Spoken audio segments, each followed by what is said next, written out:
Bonjour et bienvenue au balado Les Mignardises littéraires, où chaque épisode vous fait découvrir un texte original écrit par des étudiantes et étudiants de l'Université de Montréal et de l'Université McGill, et lu par des interprètes de la troupe de théâtre de l'Université de Montréal. Je m'appelle Tanguy Sergent, j'étudie à la maîtrise en informatique à l'Université de Montréal. Et dans cet épisode, nous recevons Clara Mandelli, qui nous fera découvrir une création originale de Aya Reine Esther Kofi, étudiante au baccalauréat en sciences politiques à l'Université de Montréal. Bonjour Clara. Bonjour. L'autrice nous a laissé une note avec son texte qui est une première pour la Mignardise littéraire. Est-ce que tu pourrais me lire et nous en parler ? Bien sûr. Alors, ce qu'elle a écrit. Ce texte est né de mon vécu d'étudiante étrangère, arrivée à l'étranger avec espoir, mais confrontée à une solitude silencieuse. Et il donne voix à celles et ceux qu'on ne voit pas, à celles et ceux qui souffrent sans bruit. Elle s'appelle Esther, est un cri doux, une main tendue, une invitation à la présence. J'ai voulu écrire ce que je n'arrivais plus à dire, qu'un simple geste, une écoute, une fois sur 7, peut tout changer. Ah waouh. En tant qu'étudiant aussi étranger, je peux comprendre une partie de ce qu'elle dit. Et sans plus attendre, voici Elle s'appelle Esther de Aya Reine Esther Kofi. Bonne écoute. Elle s'appelle Esther. Ne me demande pas si je vais bien. Crois à me connaître. Sois là. Pas tous les jours, juste une fois sur 7. 15 minutes au téléphone, une marche, un regard sincère. C'est tout ce qu'il faut pour que je ne me sente plus invisible. Je suis arrivée à l'étranger il y a 1 an. Une étudiante étrangère, pleine d'espoir, de courage, de rêve. Je pensais que l'université serait un lieu de rencontre, que la résidence étudiante serait un foyer, que les couloirs seraient peuplés de sourires. Ne crois pas que l'intégration se fait en formulaire. Vois qu'elle se tisse dans les silences partagés, dans les gestes spontanés, dans les présences qui ne demandent rien. Je vis dans une chambre où le silence est devenu trop lourd. Pas parce que je n'ai rien à dire, mais parce que je n'ai personne à qui le dire.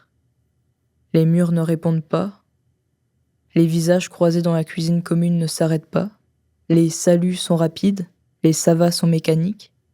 Et moi, je souris, je dis que ça va, parce que c'est plus simple, parce que je ne veux pas déranger. Mais en vérité, je vais mal. Vois que je souffre, pas d'un mal visible, pas d'une blessure qu'on peut soigner. Je souffre de solitude, de cette solitude qui s'installe doucement, qui s'infiltre dans les gestes, dans les pensées, dans les habitudes. Celle qui rend les pieds lourds, les réveils difficiles, les journées interminables. Celle qui transforme la fatigue en malaise, le silence en prison. Je ne suis pas orpheline. J'ai une famille, loin d'ici. J'ai des amis quelque part. Mais ici, dans cette ville immense, dans cette résidence impersonnelle, je n'ai personne. Ceux que je considère comme amis sont occupés, trop occupés pour moi. Pas une journée sur 30, pas un message spontané, juste des on se parle tantôt qui ne viennent jamais. Et moi, je m'efface. Je parle moins. J'écris moins. Ne crois pas que je reste la même. Je ne fais plus ce que j'aimais, je ne suis plus celle que j'étais. Et personne ne le remarque.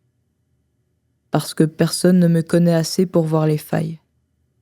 Parce que personne n'a pris le temps de m'écouter vraiment. Les gens souffrent en silence. Pas parce qu'ils n'osent pas parler, mais parce qu'ils savent que leurs mots ne suffiront pas. Parce qu'ils savent que ceux qui les écoutent ne les entendent pas. Parce qu'ils savent que pour être compris, il faut être connu. Et moi, je ne suis pas connu. Je suis là, et je suis seule. Je ne demande pas qu'on me sauve. Je ne demande pas qu'on m'entoure tous les jours. Je demande une présence, une vraie, une fois sur 7. 15 minutes. Un moment où je peux être moi, sans masque, sans performance. Un moment où je peux dire je vais mal et être entendu. Un moment où je n'ai pas besoin de mots parce que l'autre voit déjà. Je suis cette étudiante étrangère qu'on croise sans voir, celle qui sourit trop pour qu'on s'inquiète, celle qui s'isole sans bruit, celle qui attend qu'on la remarque avant qu'elle ne disparaisse. Je suis celle qui écrit ce texte parce qu'elle n'a plus la force de le dire. Ne lis pas ces mots comme une plainte, lis-les comme une invitation. Tu peux changer les choses, tu peux être cette présence, tu peux tendre la main, tu peux dire « je suis là » et le montrer. Tu peux être celui ou celle qui voit au-delà des mots, au-delà des silences, au-delà des sourires. Ne crois pas que le silence est neutre. En silence, on s'affaiblit. Et dans ce silence, la dépression règne. Elle s'appelle Esther, et elle est là. Elle attend. Pas pour toujours, juste une fois sur 7. Merci Clara pour cette interprétation très poignante. Avec plaisir. Vous venez d'entendre Elle s'appelle Esther, écrit par Aya Ren Esther Kofi, interprété par Clara Mondelli. Merci d'avoir été parmi nous pour un autre épisode des Mignardises littéraires.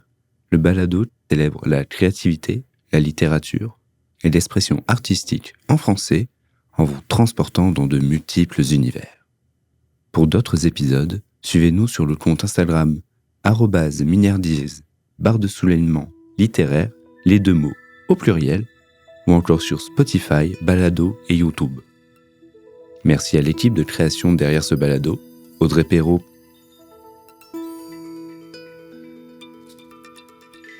Nicolas Girard, étudiant à la faculté de musique en composition et création sonore pour la technique et le montage sonore, Théophile Gagnard à la composition musicale et l'équipe de la Bibliothèque des Lettres et Sciences Humaines de l'Université de Montréal pour son accueil en studio. Production du DM français. Ce balado a été réalisé en collaboration avec l'Université McGill, le département des littératures de langue française et les services à la vie étudiante de l'Université de Montréal. Merci d'avoir été des nôtres et à bientôt.